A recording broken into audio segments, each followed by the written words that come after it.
All right, finish this part two. Back to Ephesians 6 and 12.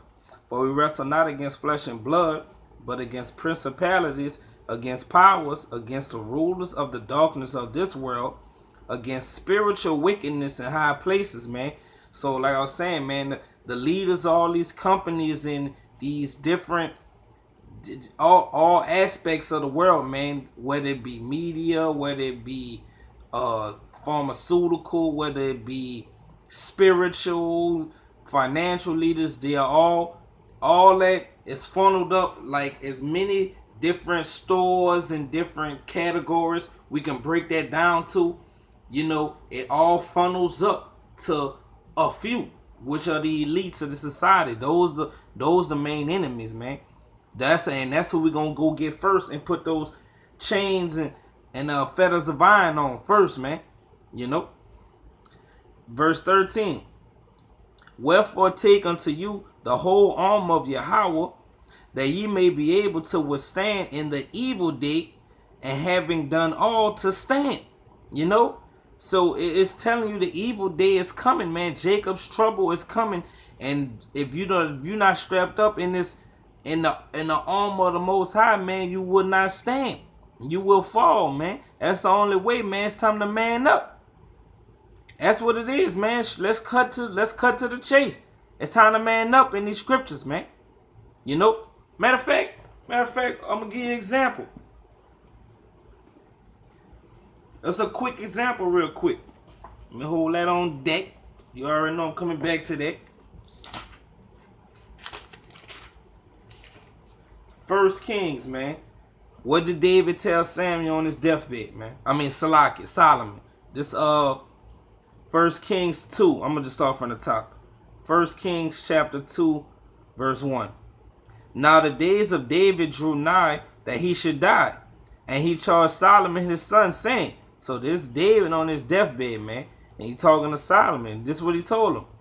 I go the way of all the earth.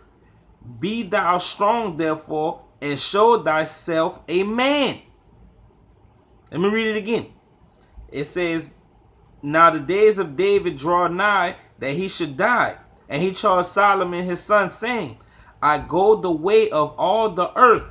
Be thou strong, therefore, and show thyself a man. It's time to man up, man. Ain't no time for games out here, man. The time is nigh at hand, man. It's time to get serious, brothers. It's time to put on this whole armor, man. You ones who watching and stuff like that, man, who not sure, man, you either get down or you gonna lay down, man. Back in Ephesians, man, 6, what was I at? Verse 14. It says, stand therefore, having your loins girt about with truth, not drunk off the wine of this world, having your loins girt with bullshit, man. You strapped up with bullshit, man.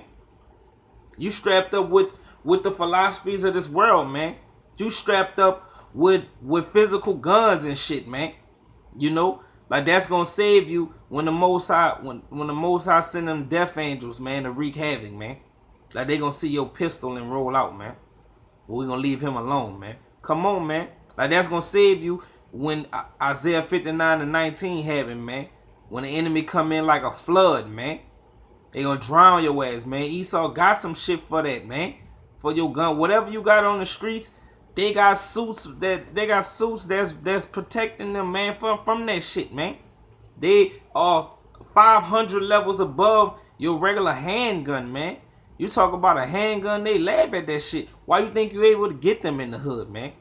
That shit that they got ain't in the hood, man. I don't give a damn who you know. I don't give a damn how connected you is and your cousin was in the military and you know the people who drive the train and all that. Ain't happening, man. Shit not hitting the streets, man.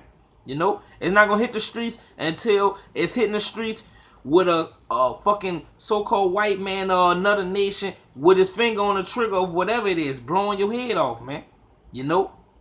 Sending waves through your body, bugging you out, man, blowing your head off without even sending a shot, man. That's the type of shit coming, man. So it says, stand therefore having your loins girt about with truth, and having on the breastplate of righteousness, man. So we getting strapped up, man. Having on the breastplate of righteousness, man. And your feet shod with the preparation of the gospel of peace.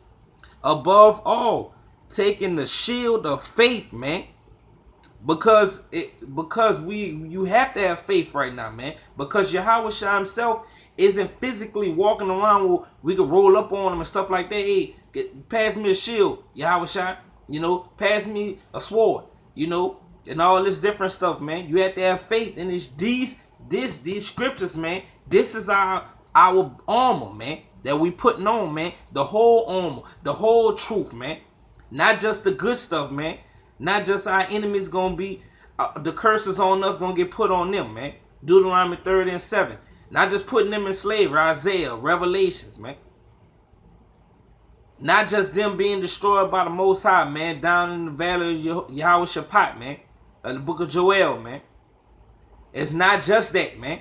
It's the whole truth, man. That if you don't get right, you gonna get put to death, man. You skip that part.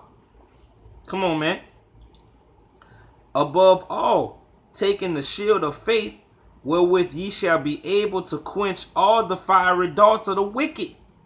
All that bullshit they coming with, man. Like on the scene in 300, when they shot the arrows, but they all was like in formation, and they shields basically formed the dome, and one no holes in it, and it just boom, boom, boom, boom, boom, boom, boom, boom. Let me read that last part. Wherewith ye shall be able to quench all the fiery darts of the wicked, man. Because I read earlier in Proverbs, the Lord's name is a strong tower. The righteous run in it, man. If you on the right side, if you with Yahweh, nothing gonna nothing that shit Esau coming with gonna work, man. Unless the Most High, unless it's for you to die, man, on this side, man. And if that's the case, you're gonna be the first. The Lord said those who sleep in the Lord gonna be the first up, man. Gonna be the first woke, man. So who wouldn't want to die out here for Yahweh Shai, man? Being a martyr for the Lord, man. If that's what I got, that's my lot. Lord willing, I don't fall out right before I die, man. Lord willing, I don't bug out right before I die. Lord willing, I go out swinging on them bitches, man. And I come back, you know it's something. You already know what's up. You hear me? Verse 17. And take the helmet of salvation and the sword of the Spirit, which is the word of Yahweh. Let me read that again, man. Let it sink in, brothers. And take the helmet of salvation and the sword of the Spirit, which is the word of Yahweh.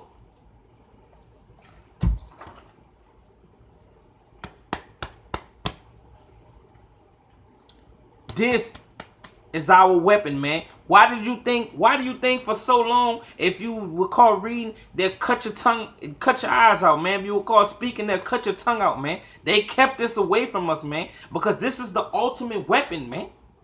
This is the ultimate weapon, man. Not no Call of Duty care package or some shit like that, man. This is the ultimate weapon, man. Praying always with all prayer and supplication in spirit. Praying for spiritual things, man, to get out of here, man, to get this wisdom and knowledge, man. And watching thereunto with all perseverance and supplication for all saints, man. For all the elect, man. For all the 144 and the 130, Lord willing, we in that number, man. It's wartime, Hakim. It's time to get suited up and get in battle formations, man.